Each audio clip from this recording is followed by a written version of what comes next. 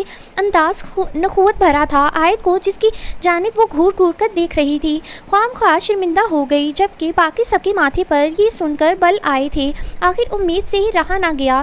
وہ کیا ہے نا، یہ دارالایمان غریبوں اور حقداروں کو نوازتا ہے. آپ دونوں جیسے امیر کبیر لوگوں کو شاید ہی یہاں کے غریبوں کا کھانا سوٹ کرتا ہو یا آپ لوگوں کے لیول کا ہو، تبھی یہ کمزور نظر آ رہے ہیں. امید کے ساتھ سے کہنے پر وہ بصائر کی جانب ہی متوجہ ہو گئی تھی.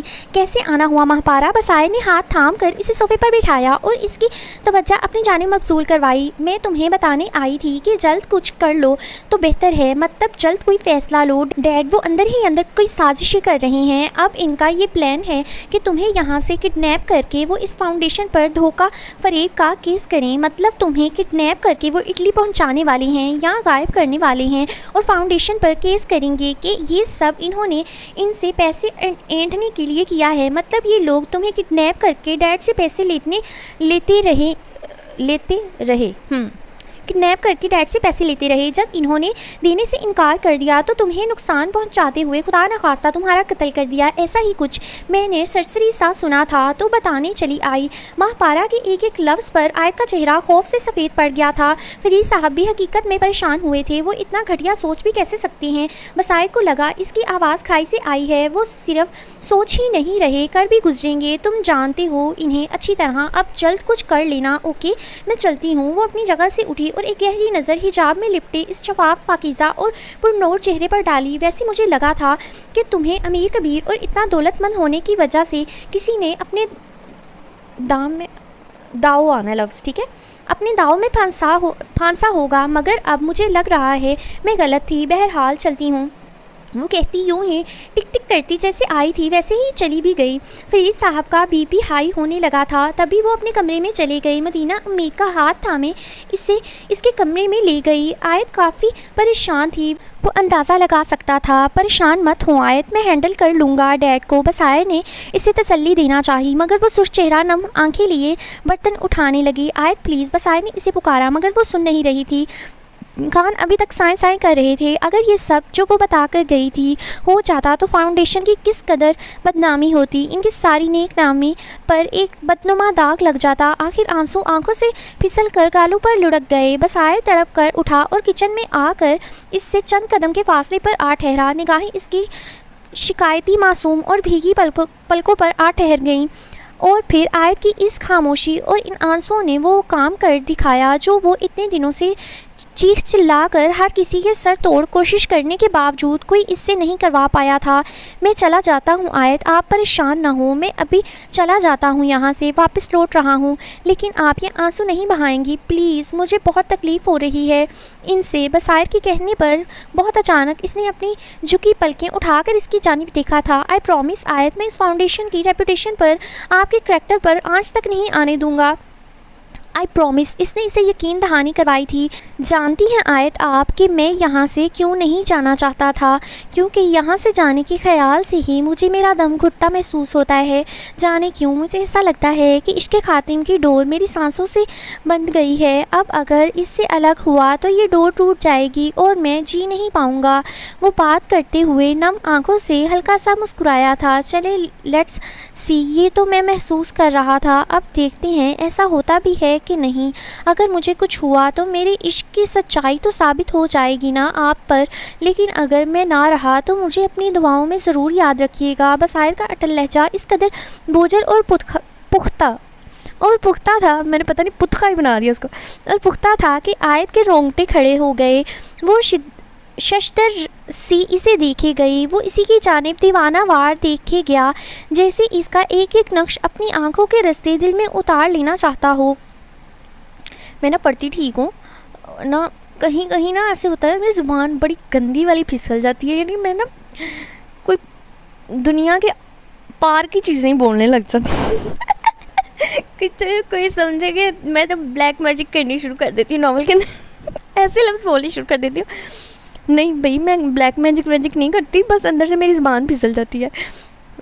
واقعی وہ نا، اگر اردو تھوڑی سی ٹیڑھی میڑھی ہو جائے نا، یہ خراب ہو جائے تو وہ پتہ نہیں کون سا عجیب و غریب اور دوسرے دنیا کا لفظ بن جاتا ہے۔ وہ اس کی جانب دیکھتے ہوئے دروازے کی جانب گیا تھا۔ نہ جانے کیوں آیت کو بھی اپنا دم نکلتا محسوس ہوا تھا۔ یہ کوئی سحر تھا جو وہ ساحر اس پر پھونک چلا گیا تھا۔ وہ جا رہا تھا اور آیت کو لگ رہا تھا اس کے دل کا تمام لہو نچڑ جائے گا۔ آج دل نے ہمک کر اسے رک جانے کی صدا دی تھی۔ بصائر دل نے دل سے اسے خاموشی سے پکارتے سرگوشی کی، جو کہ شاید اس کے دل نے سنی تھی یا روح نے۔ تبھی وہ نم سرخ آنکھوں سمیت ٹھٹک کر دروازے پر رکا تھا۔ اب جب جانے لگا ہوں تو مت پکاریں آیت، بغیر مڑے اس کے کہے گئے ان الفاظ نے آیت کے پیروں تلے سے زمین کھینچی تھی۔ وہ اپنے ہونٹوں پر ہاتھ رکھتی، اپنی سسکیاں دباتی اپنے کمرے میں بھاگ گئی۔ بصائر وہ دہلیز پار کرتا فاؤنڈیشن سے باہر نکل چلا گیا تھا۔ یاری کاش دنیا میں ایسا حقیقی پیار ہو۔ میں نے کبھی نہیں اتنا سچا پیار کہیں بھی دیکھا نہ سنا یار۔ ہیر رانجھے وانجھے وہ پتہ نہیں کون سی صدیوں کے زمانے تھے، باتیں تھیں۔ ہماری دنیا میں اب یہ پیار نہیں رہے، اب بس اب دفع کرو، میں زیادہ ہی ایموشنل ہو گئی ہوں۔ ہماری دنیا میں اس زمانے میں پیار نہیں رہا، بس یہی کہہ سکتی ہوں۔ یعنی اب تو پیار بس وہی ہے جو شادی کے بعد ہو، نہیں تو شادی سے پہلے تو بس سب سمجھ جاؤ آپ سارے بالغ ہو، سمجھدار ہو، بس وہ والا ہی ہے۔ وہ جیسے وہ اس نے کہا تھا نا آیت نے کہ جسم کا ہی ہوتا ہے کہ پیار کی آخری منزل جسم ہوتا ہے، ٹھیک ہے، وہی ہے بس۔ اب نہیں روحانی پیار رہا، جیسے اس نے دل میں اس کو پکارا، اس نے دل سے ہی دل کی راہ ہوئی، جسے کہتے ہیں دل کی راہ ہوتی ہے، اس نے اس کے دل کی آواز سن لی۔ اب یہ پیار نہیں ہوتا، پتہ نہیں کہاں چلے گئے یہ والے پیار۔ چلو بس کرو سحر, تم تو سینٹی ہو جاتی ہو, تم تو ایسے جیسے اجڑی ہوئی آتما پھیر رہی ہو, تمہیں تو جیسے دفعہ کرو, مجھے نہیں لگی کوئی پیار. ہاں آپ سارے یہ سمجھو گے کہ سحر پیار کی تلاش میں, نہیں کوئی نہیں. آج مہینہ ہو گیا تھا جاب پر آتے, وہ کافی کم وقت میں اپنی محنت رکے, میں ناول پھر درمیان سے کاٹ رہی ہوں بولنے کے لیے. مجھے میری امی ابو کا, میرے بہن بھائیوں کا, سب کا پیار بہت ہے, مجھے اور پیار نہیں چاہیے. الحمدللہ میں پیار سے بہت لدی پھدی ہوئی ہوں. آج مہینہ ہو گیا تھا جاب پر آتے, وہ کافی کم وقت میں اپنی محنت, قابلیت, خود اعتمادی اور سحر انگیز شخصیت کی وجہ سے پوری کمپنی میں مقبولیت حاصل کر چکی تھی. وہ اپنی کمپنی کی بورڈ آف ممبر کی ایڈوائزر تھی. کمپنی کے CEO کے بیٹے بورڈ آف ڈائریکٹر کے ممبر مسٹر آلیان نور مدینہ میں کافی آلیان نور نہیں ہے ورڈ, یہ نور مدینہ ورڈ ہے, ٹھیک ہے. مسٹر آلیان نور مدینہ میں کافی دلچسپی لے رہا تھا. وہ کافی ریزرو, انہوں نے بھی دیکھو نا آلیان کے ساتھ نور جوڑ دیا, اور پیچھے جہاں مدینہ لکھا ہوا ہے ادھر مدینہ بس اینڈ پہ لکھ دیا. میرا بھی کیا قصور ہے. دلچسپی لے رہا تھا. وہ کافی ریزرو اور لیے دیر انداز میں رہتی تھی, جو کہ مسٹر آلیان کو بے تحاشا متاثر کرنے کے لیے کافی تھا.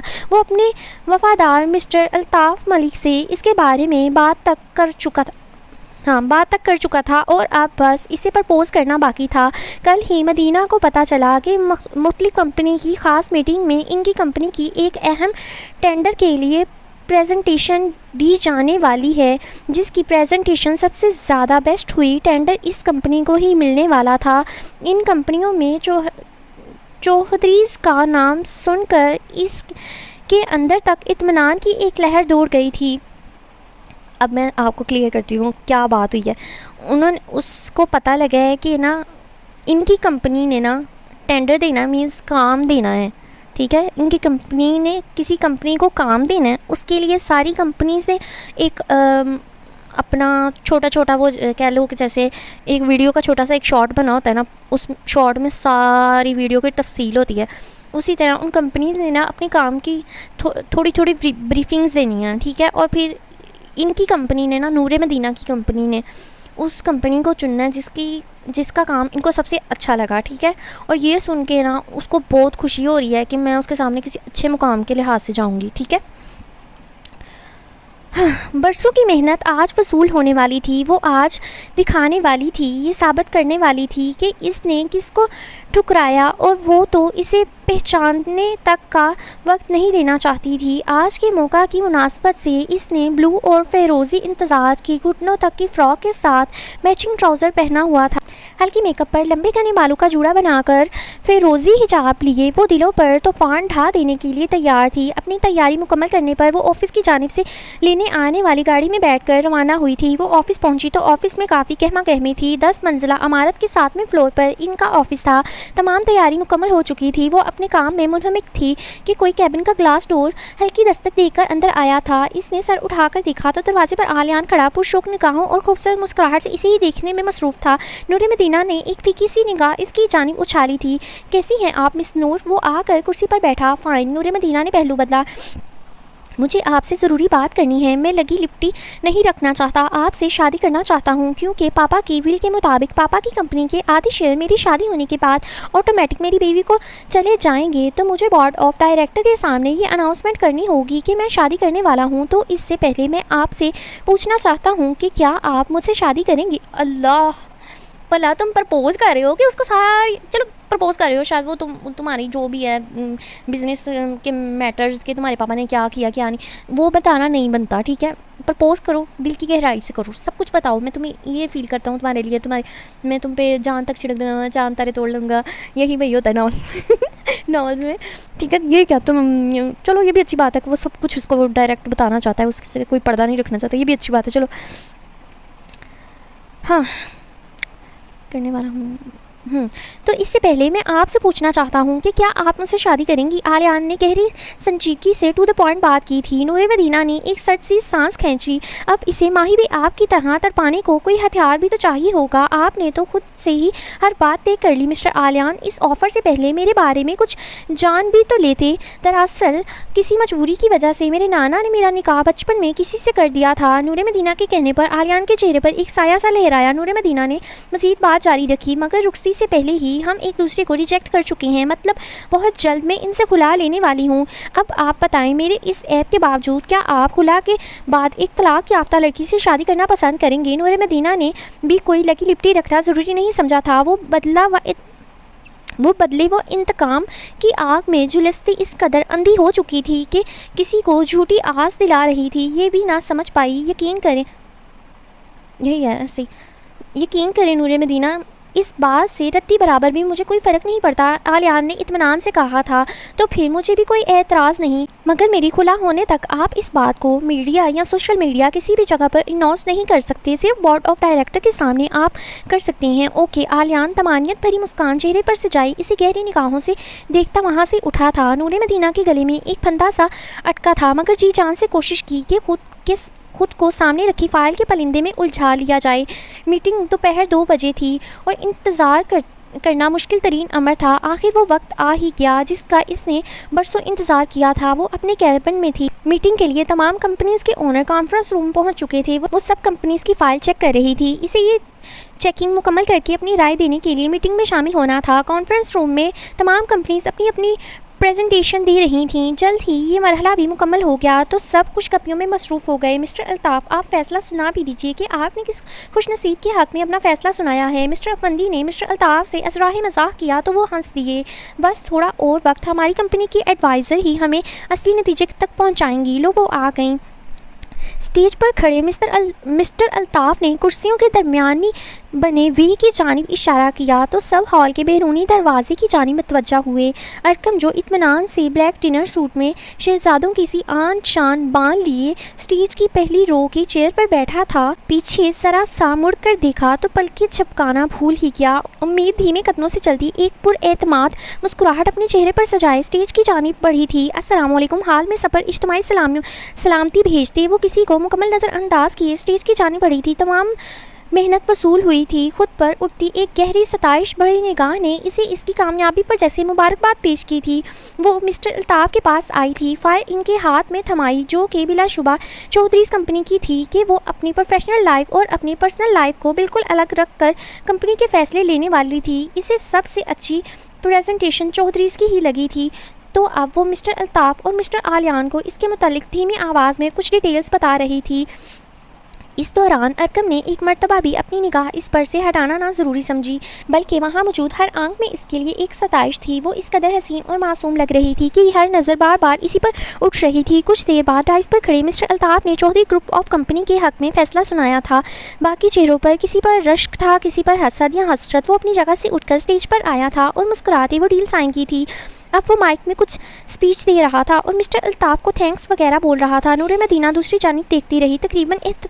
تقریب اختتام پذیر ہوئی تو کافی سارے لوگ وہاں سے واپس چلے گئے۔ اب گول ٹیبل کے ارد گرد مسٹر الطاف کے بعد خاص قریبی لوگ بیٹھے۔ جب مسٹر الطاف نے گلا کھنگار کر سب کو اپنی جانب متوجہ کیا، لیڈیز اینڈ جینٹل مین، آج میرے لیے بہت بہت خوشی کی بات ہے کہ میرے اس کھڑوس بیٹے نے بھی شادی کے لیے ہاں کر دی، اور وہ بہت جلدی شادی جیسے پاک بندھن میں بندھنے والا ہے، کیونکہ یہ اڑیل گھوڑا جو شادی کے نام پر ہی دبک جاتا تھا، تو اس کو نکیل ڈالنے کے لیے میں نے اپنی ول میں یہ لکھ کر سائن کیا ہوا ہے کہ آلیان کی شادی کے بعد میرے تمام شیئر اس کی وائف کے نام آٹومیٹکلی ٹرانسفر ہو جائیں گے۔ اسی لیے یہ اناؤنسمنٹ کی جا رہی ہے کہ آلیان الطاف ملک جلد شادی کر رہا ہے، اور مزے کی بات یہ ہے کہ اس کی دلہن بھی یہی موجود ہے۔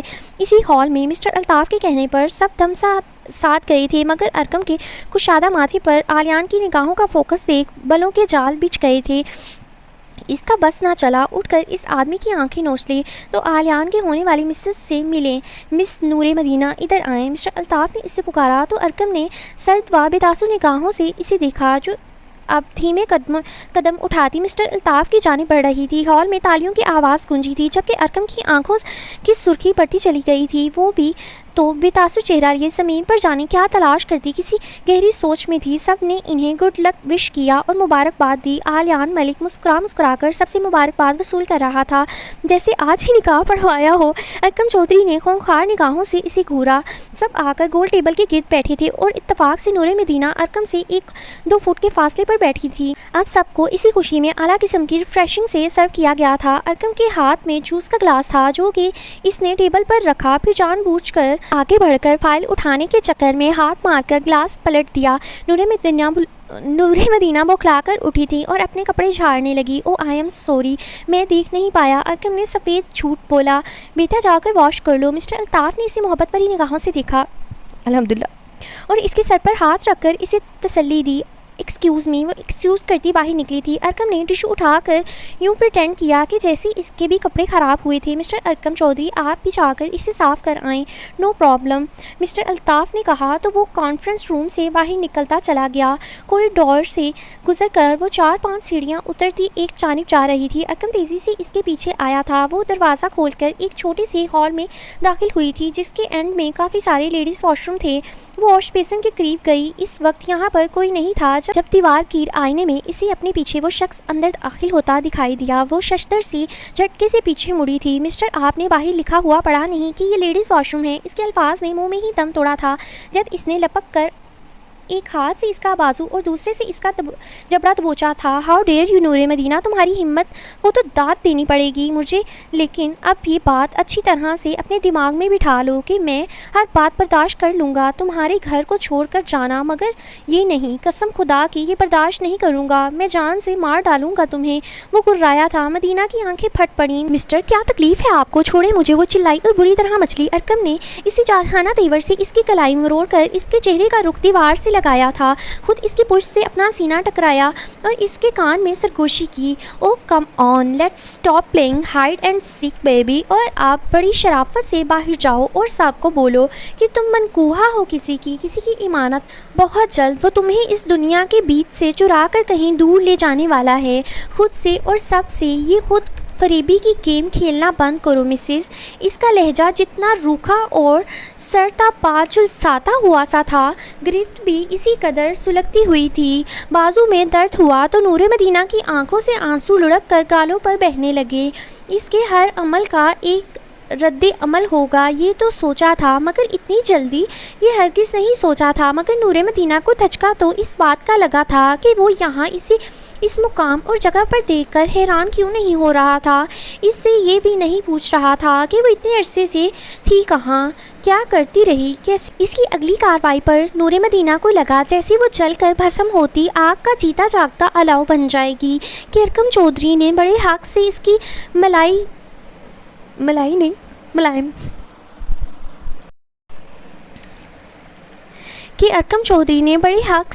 ملائم گال پر اپنے سلگتے لب رکھے تھے۔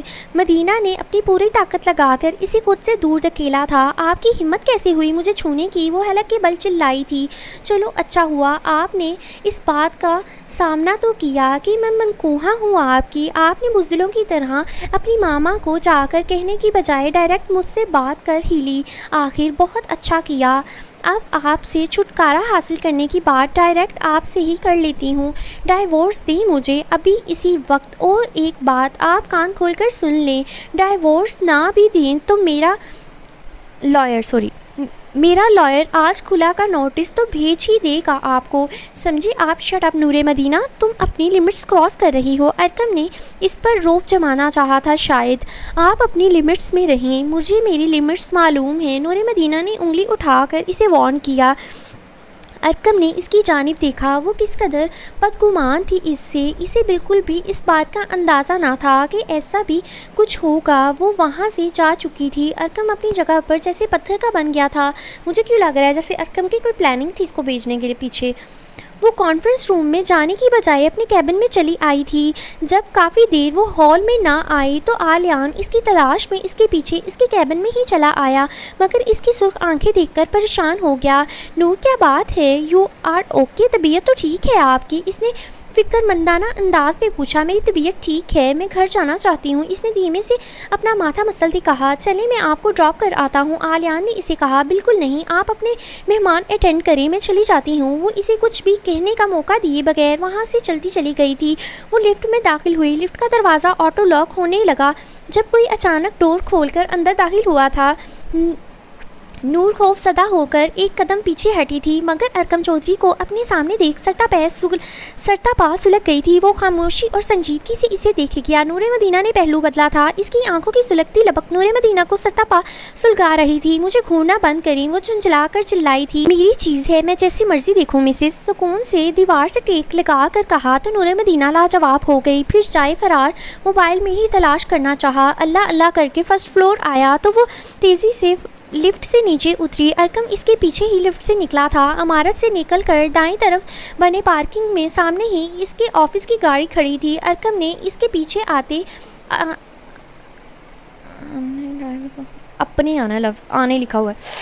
اپنے ڈرائیور کو فون پر کچھ بتاتے اشارہ کیا تھا۔ نور مدینہ کو کچھ بھی سمجھنے کا موقع دیے بغیر ارکم نے اس کا بازو پکڑا اور اس کے آفس کی گاڑی کے ٹھیک سامنے آئی اپنی کار میں اسے دھکیل کر خود بھی تیزی سے گاڑی میں بیٹھ گیا۔ گاڑی تیزی سے سٹارٹ ہوئی اور پارکنگ سے نکلتی چلی گئی۔ گاڑی میں اس کی سسکیاں گونج رہی تھیں اور ارکم یوں انجان بنا بیٹھا تھا جیسے کہ اسی کوئی خبر ہی نہ ہو کہ وہ اس کے پہلو میں بیٹھی بری طرح رو رہی ہے۔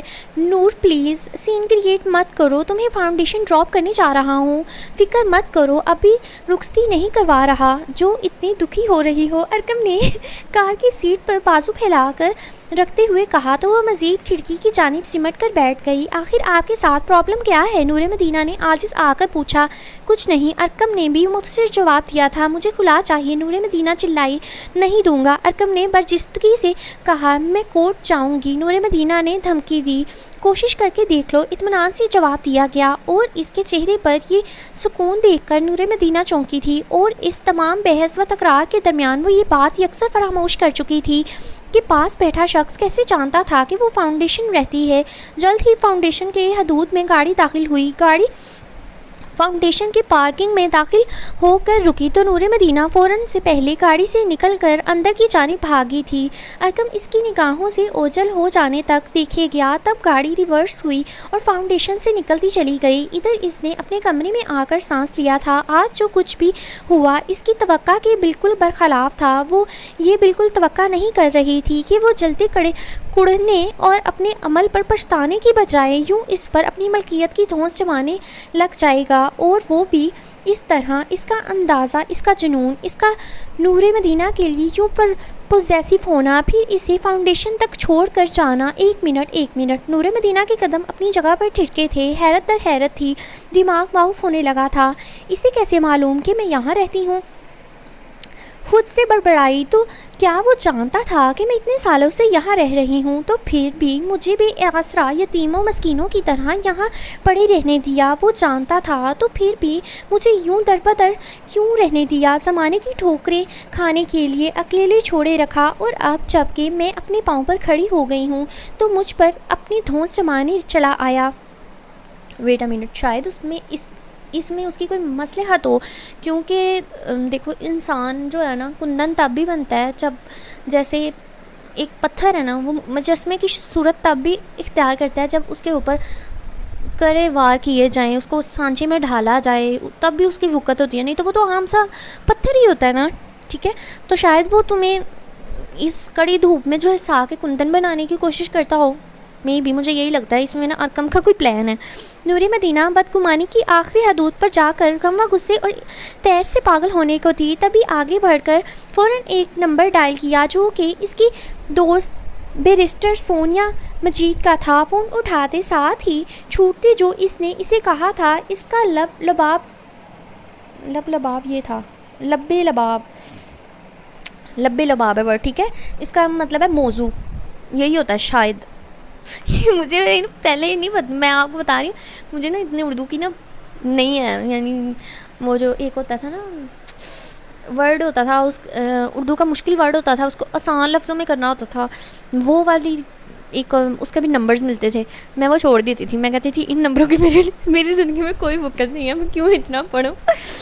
تو میں اتنی مثلاً سیدھی اردو مجھے اچھی لگتی تھی، کہانیاں اچھی لگتی تھی، درخواستیں، خطوط، سب کچھ، لیکن وہ پتہ نہیں اس کو کیا کہتے ہیں، مجھے یہ بھی بھول گیا، تو وہ میں نہیں تھی کرتی ہوتی۔ شعر و شاعری بھی میں کر لیتی تھی، شاعروں کے نام بھی میں پتہ نہیں کیسے رٹے مارتی ہوتی تھی، پتہ کیسے یاد کرتی ہوتی تھی کہ یہ والے شعر آئیں گے نا تو یہ شاعر کے ہوں گے، یار نہیں شاید شعروں سے پتہ لگ جاتا تھا نام کا، اس غزل کے نام کا، تو پھر نام کے حساب سے پہلے لفظ کا شاعر کا نام کے پہلے لفظ کا رٹا مارے تھے، کوئی بڑے لاجیکل فارمولے لگائے ہوئے تھے. یعنی اردو سے نا اتنی کوئی خاصا بیر تھا مجھے. تو آخر کار میں ایک اردو ناول ریڈر ہی بنی ہوں. تو کہتی ہیں جس چیز سے آپ کو زیادہ نفرت ہو نا، وہی آپ کی زندگی میں نا ایک خاص اہمیت بن جاتی ہے اس چیز کی، جیسے اب اس کی بن گیا ہے. کیونکہ ناول کے بغیر تو مجھے ایسا لگتا ہے میں زندہ ہی نہیں رہوں گی. ہائے چلو دفعہ کرو، میں زیادہ ہی نا کھو ہی جاتی ہوں، اپنی دنیا میں چلے جاتی ہوں ناول کو چھوڑ کے. ہاں سونیا، اسے خلا کا نوٹس بھیجو، آج ہی مل جانا چاہیے. آج کا مطلب آج. وہ اشتعال میں آ کر یہ بات یکسر فراموش کر گئی تھی کہ یہ نکاح اس کے عزیز جان نانا نے کروایا تھا اور کس مقصد کے تحت کروایا ہوگا. سینے پہ کب سے ہاتھ ہے اور ہٹ نہیں رہا. میں ہجر کاٹتا ہوں مگر کٹ نہیں رہا. بالوں میں آ گئی ہے سفیدی اور ایک تو ایسا بسا ہے دل میں ذرا ہٹ نہیں رہا. اتنا بھی میری ذات پر تو بدگمان نہ ہو، میں پڑھ رہا ہوں یار تجھے رٹ نہیں رہا. یہ جسم ہو رہا ہے نا تقسیم ہونے دو، میں ذہنی طور پر تو کہیں بٹ نہیں رہا. پتھر کا ہو گیا ہوں میں میسم علی کے، وہ جا بھی چکا ہے اور یہ دل پھٹ نہیں رہا. اور وہ فاؤنڈیشن سے سیدھا ہاشم مینشن واپس لوٹا تھا.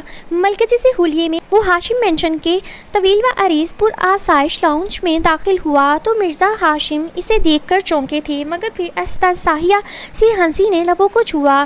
کیوں میاں، عشق کا بھوت اتر گیا سر سے؟ مرزا ہاشم اس پر خفیف سا طنز کرنے سے باز نہیں آئے تھے.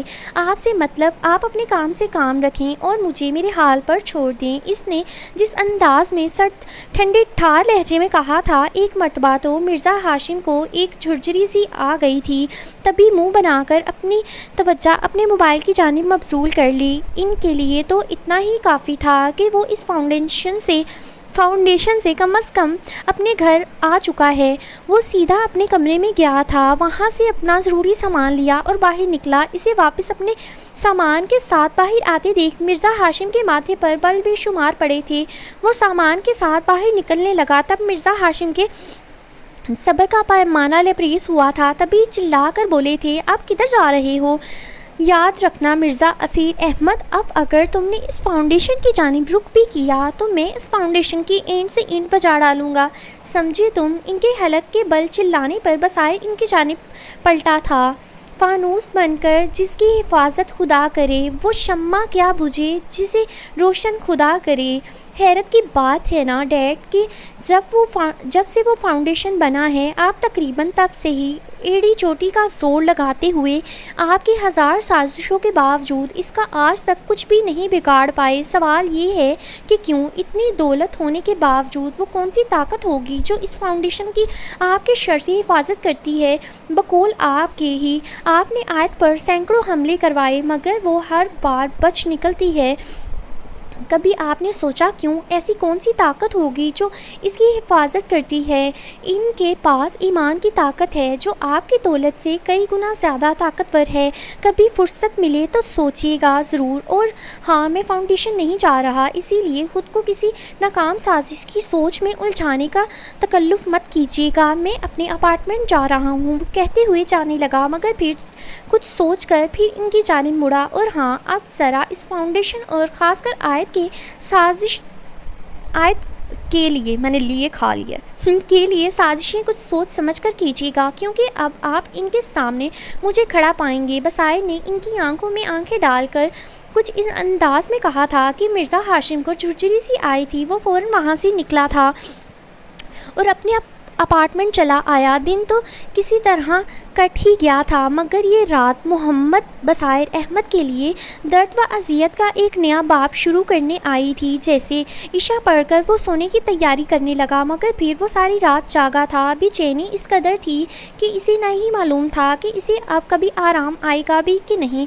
کروٹ پر کروٹ بدلتے ایک دو مرتبہ اٹھ کر کافی بھی پی لی، لیکن نہ سکون آیا نہ نیند. اسے نہیں معلوم تھا کہ کافی سے جو نیند اڑتی ہے، یہ ہے کہ تھوڑا مجھے اگر سر میں پین ہونا میں کافی پیوں میں صحیح ہو جاتی ہے، لیکن نیند اڑ جاتی ہے. ٹھیک ہے، اسے نہیں معلوم تھا کہ کبھی اس کے ساتھ ایسا بھی ہوگا۔ اٹھ کر نوافل ادا کیے تو دل کو سکون آ جاتا، مگر جب بیڈ پر جاتا تو جیسے بیڈ پر کانٹے اگ آتے۔ یہ سب کیا تھا؟ دل کیا قرآن کریم پڑھے، مگر اس پورے اپارٹمنٹ میں جا بجا کیبن میں شراب کی بوتلیں تو موجود تھیں، مگر ایک عدد قرآن مجید موجود نہیں تھا۔ وہ قرآن شریف کی بھی لے آتا ہے، ادھر کے لکھا ہوا ہے لیکن ادھر لے آنا ہے، ٹھیک ہے۔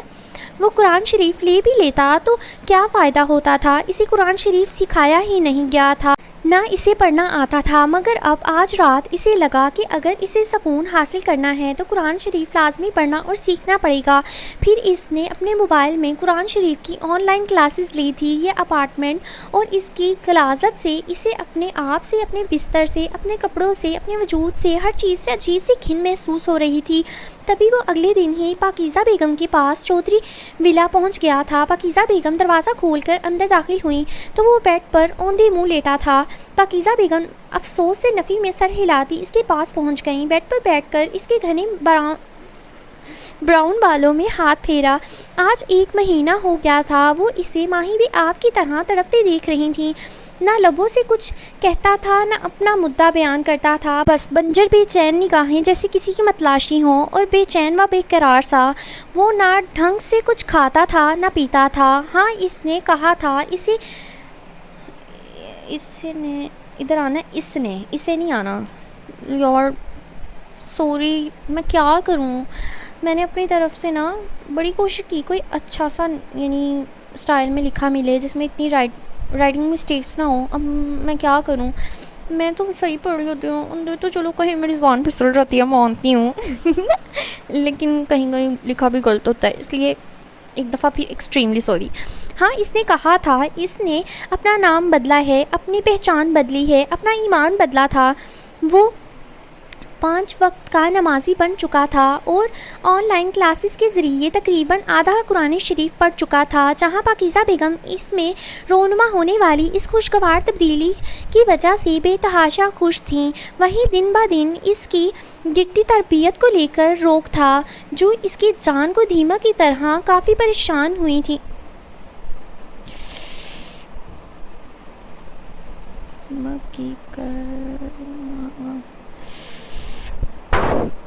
ایسے ہی ہے بھائی، اگر نہیں سمجھ آ رہا، مجھے بھی کہیں کہیں نہیں سمجھ آ رہی لائن۔ ایسا کون سا طرح چمڑ کر کھوکھلا کر رہا ہے؟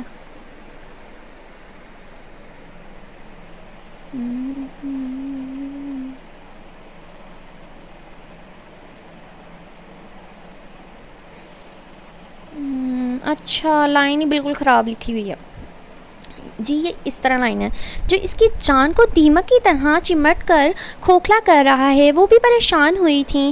وہ خاموش رہنے لگا تھا اور زیر لب ہمیشہ کچھ نہ کچھ پڑھتا رہتا تھا۔ اب بھی وہ دن کے 3 بجے لنچ کیے بغیر بیڈ پر اوندھا لیٹا تھا۔ بظاہر پاکیزہ بیگم نے آواز دی مگر جواب نہ دارد۔ بظاہر پاکیزہ بیگم نے اس کا کاندھا ہلایا مگر وہ تب بھی اس سے مس نہ ہوا۔ بظاہر اب کی بار پاکیزہ بیگم پریشان ہوئی تھی۔ آئے میرا پیر لگ گیا بیٹے کے ساتھ،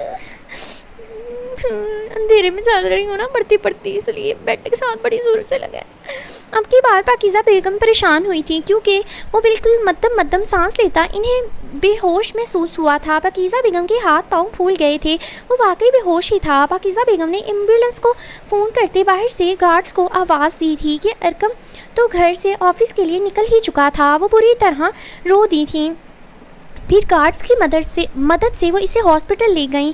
فون کیا تو مرزا ہاشم اور ماہ پارا بھی وہاں چلے آئے۔ ڈاکٹر نے چیک کر کے نروس بریک ڈاؤن کا بتایا تھا۔ اسے ICU میں منتقل کیا گیا تھا۔ علاج ہو جانے کے باوجود بھی کئی گھنٹے گزر جانے کے بعد بھی اسے ہوش نہیں آیا تھا اور وہ بے ہوشی میں بس ایک نام پکار رہا تھا۔ ڈاکٹر اندر سے باہر آیا تھا۔ اس وقت وہ تینوں بہت پریشانی سے ڈاکٹر کے ہی باہر آنے کا انتظار کر رہے تھے۔ آپ لوگ یہ بتائیں کہ کیا آیت ان کی وائف کا نام ہے؟ مطلب کوئی گھریلو ناچاکی یا بیوی سے کوئی جھگڑا چل رہا ہو ان کا؟ ڈاکٹر کے کہنے پر وہ تینوں ہونک بنے ڈاکٹر کا منہ دیکھے گئے۔ دیکھیں آپ لوگ سمجھنے کی کوشش کریں، جو بھی مسئلہ ہے اسے فوراً سلجھائیں اور آیت میڈم کو یہاں لے کر آئیں۔ ان کا یہاں آنا اشد ضروری ہے، وہ بار بار بے ہوشی میں انہیں پکار رہے ہیں اور آ جائیں وہ آ جائیں تو ان کے ہوش میں آنے کے امکان ہیں۔ ڈاکٹر یہ کہہ کر دوبارہ ICU میں غائب ہوا تھا۔ ماہ پارہ یہ معاملہ کیا ہے آخر؟ پاکیزہ بیگم نے پوچھا تھا، مگر اس نے جیسے کچھ سنا ہی نہیں۔ میں اسے لے کر آتی ہوں۔